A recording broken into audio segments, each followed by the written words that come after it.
You can also just hot chocolate mug, whatever is, you can just kind of put someplace that's you've got to address it every day. So empty out your pockets, put your quarters and nickels in. I know you people. You fish quarters out of your thing, and Burger King ice cream is 50 cents, right? That's a lot of ice cream cones. But you can sacrifice that, take those quarters, give them to Jesus, and see what He can do with them. We've been looking at discipleship as a picture. We've been looking at discipleship since the beginning of August. Remember, I've been beating this one theme pretty hard, in that the call to follow Jesus is an individual call. He calls us, each one of us has to make that decision. Jesus invites you the same way He invited Peter and Andrew and James and John. He invites you the same way He called Matthew, who was a tax collector, and said, "Come and follow me." And Jesus called others that didn't follow Him. Remember, Jesus invited a young man who came and questioned Him. He said, "Go and take everything that you have, sell it, give it to the poor, and follow me. Cut all ties, come and follow me." And the guy didn't. He didn't follow Jesus. So today, that same invitation is given to you and me, and some of us today will follow Him, and some of us today won't. And we've got to decide, do I truly want to follow Jesus, not just know Him, which can be done up here, but to take those next steps of obedience and truly leave home, leave the familiar, leave the normal, and follow Jesus. Put a pin in that thought for a minute. There are days that I feel like I'm still in my 20s. Okay? There are days that I feel awesome. Matt snuck out, didn't he? Matt's doing security stuff. Okay. So Matt and I, I've told you, Matt and I were roommates in college. Matt and I had a roommate named Terry.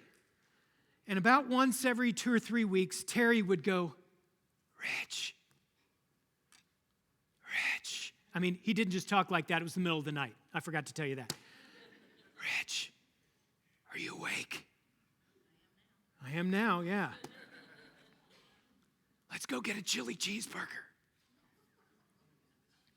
What? Let's go get a chili cheeseburger. And I knew what that meant. That meant it's 1 o'clock, 2 o'clock, 3 o'clock in the morning. Terry's awake. He's jonesing for a chili cheeseburger from the truck stop. Okay? There's food. There's bad for you food. Then there's truck stop food. And we would get in the car. We'd drive about 15, 20 minutes away. Matt and Terry and I would get in the car. We would go and we would eat chili cheeseburgers and French fries. Now that is a young man's game. Okay? Something happens in your body over time. You might think you're young. You might think you're 20. But then you go on a late night chili cheeseburger run, and you've got to take a long, hard look in the mirror. I ain't as good as I once was. I might think that I've got all the energy in the world. Do you remember when you were young, and if you were going to a party on Friday night, that meant the party started in the wee early hours of Saturday? Do you remember that? So the party on Friday night actually started 12:31 on Saturday. Okay, now, if there's a party on Friday night, I want you out of my house by 9:30. Because I'm out of gas. I'm done. Okay? So there are times that you think one thing, you think you're young, you think you have, and then you look in the mirror and you think, what is that? What color is that coming out of my beard? Is that some of my awesome coming out there? I might think I am tall, dark, and handsome. I am average and pasty and meh. Okay? You might think one thing. I might say I'm a great father. But then you've got to have an honest look in the mirror and say, really? Are you? Are you? There were days that my boys would say, Dad, let's go outside. We had this great little hockey set. And we lived right next to a church. We had a parking lot that we could play roller hockey on. There were days that my boys said, Dad, let's go out and play. And I was the world's greatest dad. And I would go out and I'd play and play and play and play. And we'd collect neighborhood kids. Okay? And then there were days that the boys would come and say, Dad, come out and play. And I'd go, ugh. You guys still live here? There are days that I think I'm an excellent husband. And days that I look in the mirror and I'm kind of a selfish husband. I'm in it for what I get, not what I can give. See, if I wake up every morning and look at Dana and go, hey, finger gun, love you. That doesn't cost me anything. That doesn't cost me anything. That I haven't done anything to show my wife that I love her. Love means something. Love does, Bob Goff says. Love is not a feeling. Love is action. It's observable. I can say I love my neighbor and it costs me nothing. I can say I love my country and it costs me nothing. I can say that I'm a fan of the Titans. You know what the best part about today is? We don't have to watch the Titans play.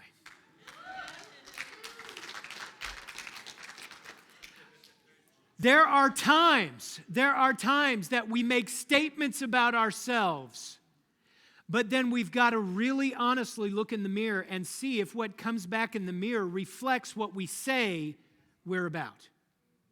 And so the same picture is true in this discussion on discipleship, okay?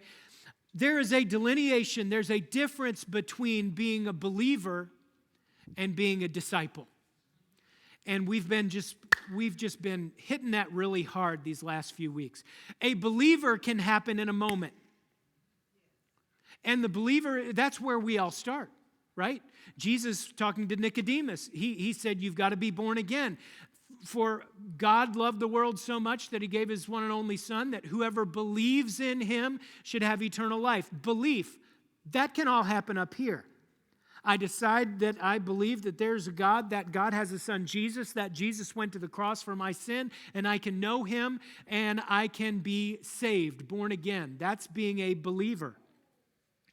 Jesus didn't call us to be believers. He called us to be disciples. Lots of people believed in him, and they never did anything with it. The same is true in 2019, USA, America. Many people believe in Jesus, but they've done nothing with that. They've never taken that next step. Their statements don't have a good reflection on what is true. I might think I'm young, but I'm almost 49 years old. There's a difference between 19 and 49. Do you remember when the song 1999 came out, Prince? Remember that? Purple Rain, baby. Remember that? Okay? When that song came out, tonight we're going to party like it's 1999. Now that sounds like, you got to look in the history books for 1999. Then it was like 1984, 1985, and in my mind, I'm thinking, tonight we're going to party like it's 1999. In my head, I was like, in 1999, I'm going to be almost 30. That's ancient. You might as well go on and be in glory at 30. Now I look back on that. Oh, good times. I could handle that chili cheeseburger at 30. That is not going to end well today. There are 4 things I want to drive home as we close up this look at discipleship.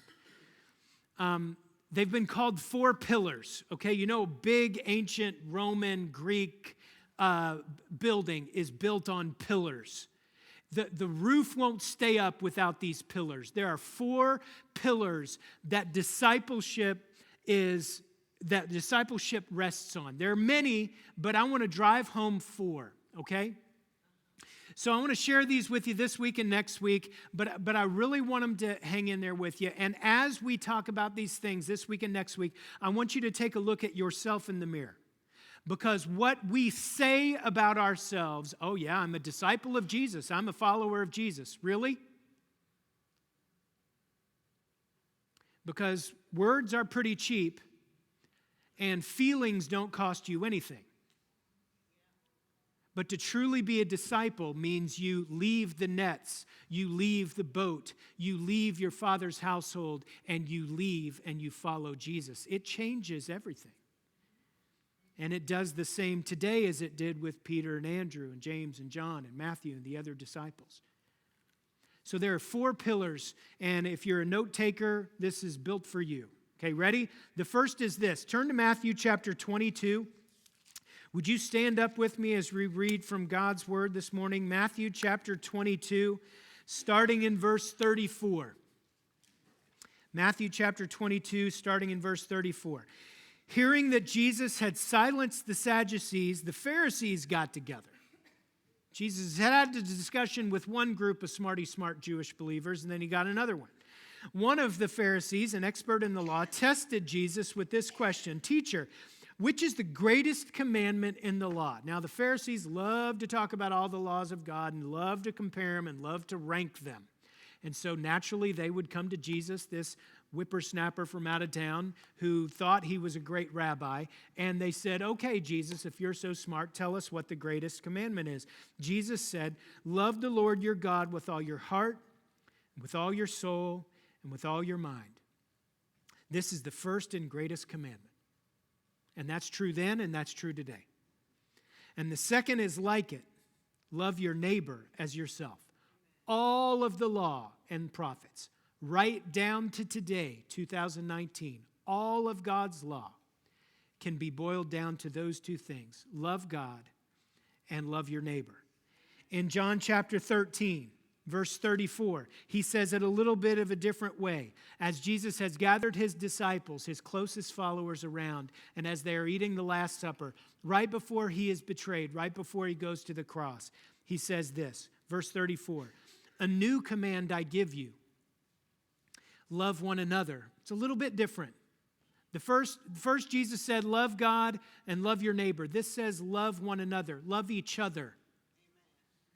"As I have loved you, so you must love one another.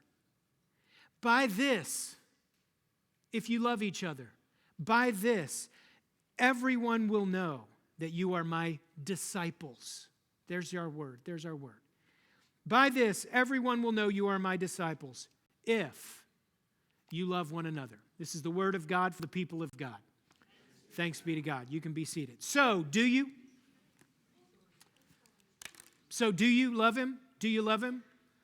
Don't answer. Saying yes is all fine and good, but I want you to take one further. Do you love him? And then look in the mirror. Do you truly love him? Does your life reflect that you love him? Have your choices reflected the fact that you love God? We don't just wake up in the morning, have a nice warm feeling, the sun comes up, the coffee's piping hot, we look to God and we go, "Oh, Lord, you're pretty awesome, I love you." And then we go and we do exactly what we were going to do anyway. To truly be a disciple of God, of Jesus, to truly follow him, changes that feeling to obedience. So I'll ask you again, do you really love him? You know, lots of people have asked the question, if you were accused of being a Christian, is there enough evidence to convict you? You know, if all we did, if we didn't hear your, lips moving, if we didn't read your Facebook posts, and we were just observing your life, would we be able to see Now, Rich, you're talking works. You're talking what we can do. No, I'm talking about how our life reflects that statement that, oh yes, I love God. I love God. Really? Look in the mirror. Do you really? Love your neighbor. Do you really? Now, you got two kinds of neighbors. Okay? You got your wonderful neighbor on one side of your street, and she bakes you cookies and makes you pies at Christmas, and he cuts your grass when you're away for vacation. I love that neighbor. And then you've got the other neighbor. You know who I'm talking about. That neighbor's dog keeps getting into your yard, leaving you packages. That guy lets his dandelions grow up like he's growing them for a big bountiful harvest. And the wind always blows those little fuzzies into your yard. Okay? That guy does, it just seems like anything and everything he does. He wakes up in the morning and that guy's first thought is, I wonder how I can annoy Rich today. That neighbor. Do you love your neighbor? Not the neighbor that it's easy to love. Do you love your neighbor? It's been said, and I'll just tell you before I even tell you what's been said. I don't like this. It's been said that we only love God as much as we love the person we love the least.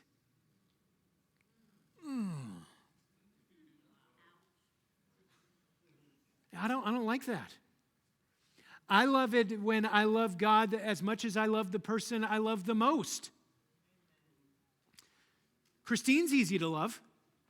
Christine's awesome. She agreed with me just now. She went, yeah, I am. I'm pretty good. Okay, Christine's easy to love. You know, and if I love God as much as I love Christine, we're doing pretty well. But not everybody's as easy to love as Christine. And we're told, love God, love your neighbor. Do we really? It's easy to say, but then you look in the mirror. I can say I feel young, but then I've got to take a long look in the mirror and get up close and really examine. And what reflects back is the truth. The first pillar of discipleship is love. Do I truly love God? Do I truly love my neighbor? Grace shared. Do we love one another? Do we love each other? See, we like to think that the world is going to know we're Christians by what we're against. Rise up, right? We're against this, we're for this, and we're for this, and we stand out because the world marches to a different drum. The world has all taken a vote and decided that this is right, and we Christians over here, we get all huffy, and we fold our arms in front of us, and we are going to be known that we're followers of Jesus by what we yell about. That's not what he said. You don't think that there were things in the society in Jesus' day that he could have started a Twitter campaign over? Right? Hashtag this, hashtag that. Jesus could have started a whole bunch of things where he was leading a great uprising, opposing Rome, opposing hypocritical Jews, trying to change the world. Jesus said, they will know that you're my disciples by how you love each other. That's how you're going to stand out. And that's how the world's going to know that you love me. The first pillar of discipleship is love. The second pillar we see in the book of Acts. Turn to the book of Acts. If you've been around a while, you know this story. We've talked about this repeatedly, and this is actually where we get our small group name from. Acts chapter 2, verse 42. This is what a group of disciples, a body of disciples looks like. Acts chapter 2, verse 42, after the day of Pentecost, after God sends the Spirit, a great big number of believers now has stemmed from just 120. Now there's thousands. Verse 42, they, the believers, the disciples, they devoted themselves to the apostles' teaching and to fellowship, to the breaking of bread and to prayer. Everyone was filled with awe at the many wonders and signs performed by the apostles. All the believers were together and had everything in common. It wasn't mine and yours, and you keep your stinking filthy hands out of mine. It was, they sold property and possessions to give to anyone who had need. By the way, that's not socialism. Okay? It's not even communism. It's not we don't have possessions. It's I'm willing to give what I have because I love you more than I love my stuff. That was the early church. Peter didn't come in and say, hey, Charlotte, you got extra property. I'm going to take that, sell it, and give it to somebody else. That wasn't the early church. That was Charlotte coming and saying, I love my neighbor, and I'm going to show you how much I love my neighbor. They sold property and possessions to give to anyone who had need. Every day they continued to meet together in the temple courts.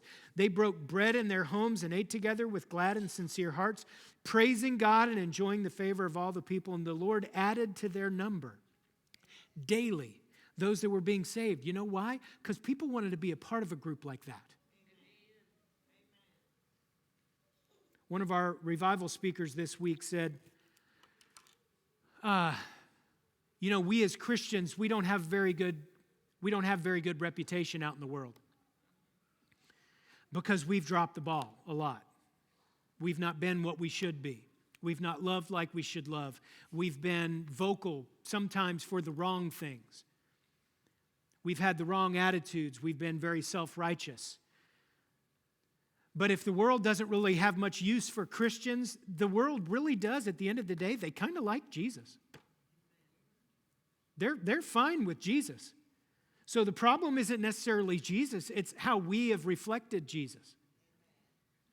So this is the early church. The church was growing because this is what they looked like. The key word here is devoted. They devoted themselves to each other, to the apostles' teaching and to prayer. Now, folks, let me give you a commercial right here.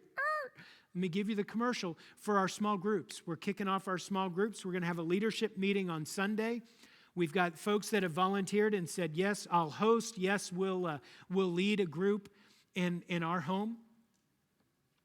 And so we've got folks that are going to be, we're going to meet with them next Sunday. And then Sunday the 6th of October and Sunday the 13th of October, we're going to have sign-ups for 242 groups.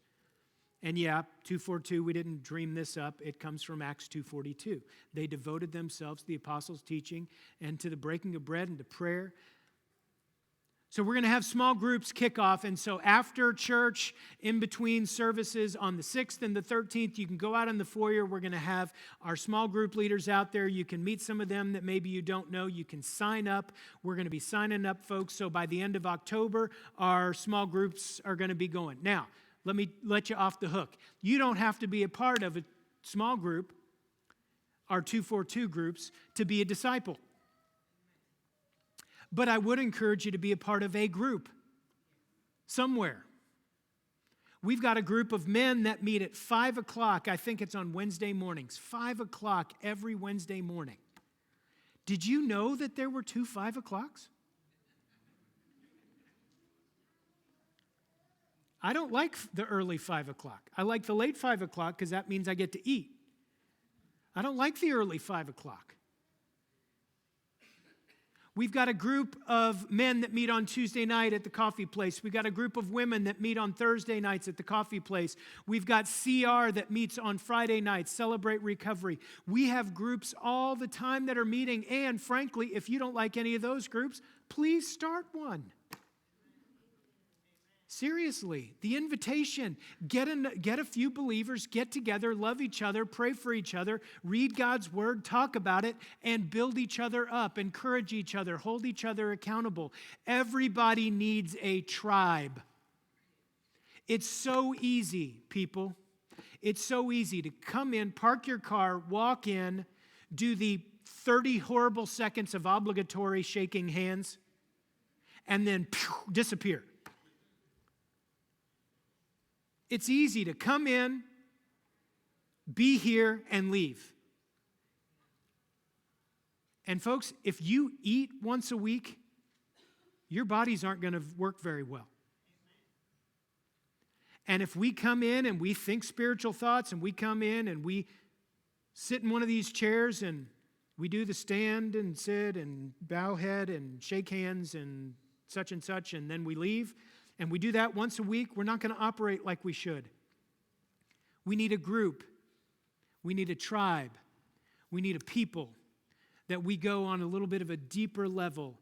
And over the next couple weeks, we're going to be encouraging you. I'm going to be challenging you to be a part of a group. If it ends up being one of our 242 small groups, that's awesome. We're going to have sign-ups early in October.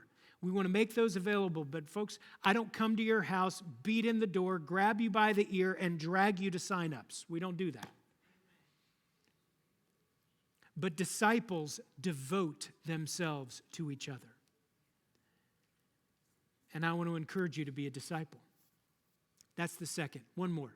The third pillar is in Galatians chapter 3. Find the little book of Galatians.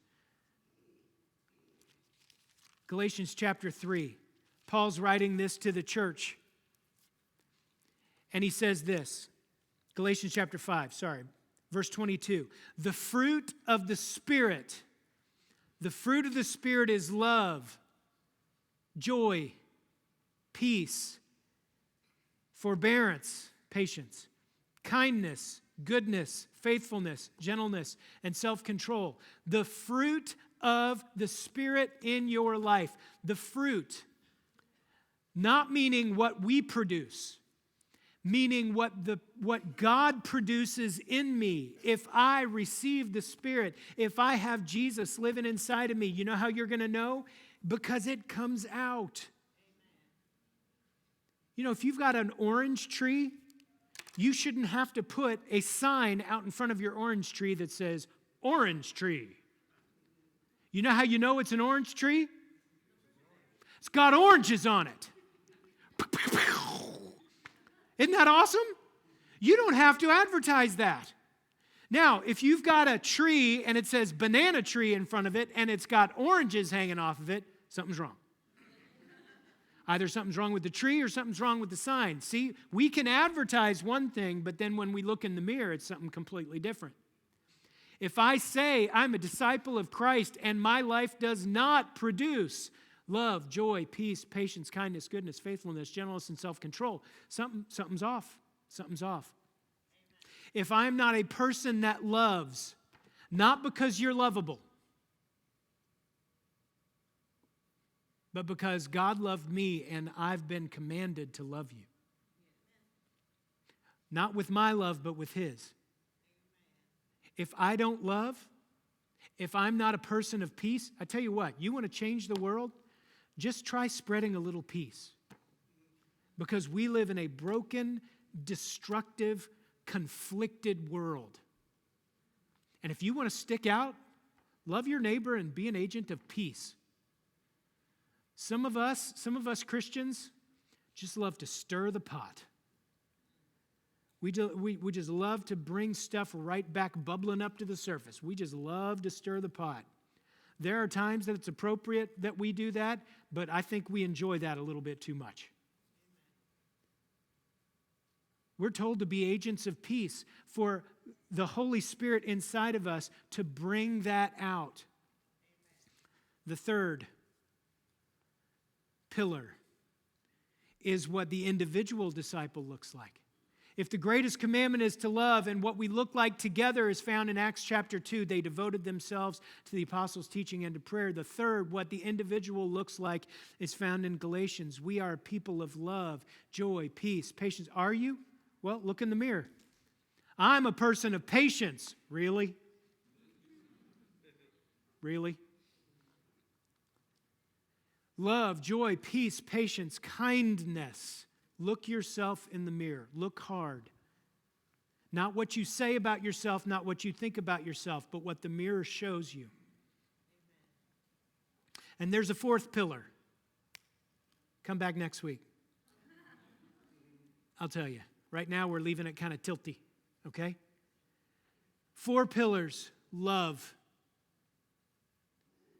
The second pillar is what we look like as a group, the model found in Acts chapter 2. That's who we are as a church, as a body. The third is the fruit that comes from the Spirit inside of us. And there's a fourth, and we'll close with that next week. I want to ask you to stand with me. Wouldn't it be good if we constantly took a look in the mirror? I mean, picture as a young woman, you're getting ready for your wedding. You come by the mirror and you go, meh, not bad. Okay, you wouldn't do that? You're a 16-year-old guy. Prince is on the radio, 1999. You're getting ready for prom. Boo! And you look in the mirror. You know what I did? I spent sweet time fixing up my mullet. And everything that was out of place went back into place. I took time to examine myself, to fix what was wrong. Folks, when we are called to be honest before God, and He says, are you truly my disciple? We've got to take a very honest look in the mirror. Does that reflect what we want it to reflect? Does it with you? Does it with you? Are you a person of love, joy, peace, patience, kindness, goodness, faithfulness, gentleness, self-control? Do you love God? Do you really? Do you love your neighbor? Which neighbor? Which neighbor don't you love? Are you devoted to the body? Are you devoted to each other? Do you crave to be with other believers? Can you see that more takes place together than each of us individually running off by ourselves? You know, we didn't dream that up. That's the Lord's doing. Will you be obedient in taking that next step closer to Him? You don't have to discover this on your own. He'll bring you along. He'll remind you. He'll tell you what that next step is. Will you be obedient? Look in the mirror and be honest about what it shows. Would you pray with me? God, help us.